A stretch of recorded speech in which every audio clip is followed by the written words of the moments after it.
Hello everyone! Gusto ko lang po kayo i-update dito sa aso na ito siya, si Chuchay, yung pinangalan ko sa kanya.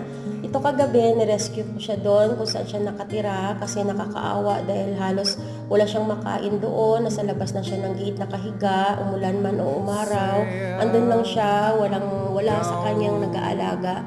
So payat na po ito, medyo may sakit, kaya naawa po ako. Kung mapapansin niyo po yung kanyang mga mata, nakikita ko yung sobrang lungkot niya, tsaka parang umiiyak po yata siya. Naiyak na rin ako habang nagbibideo ako dyan eh.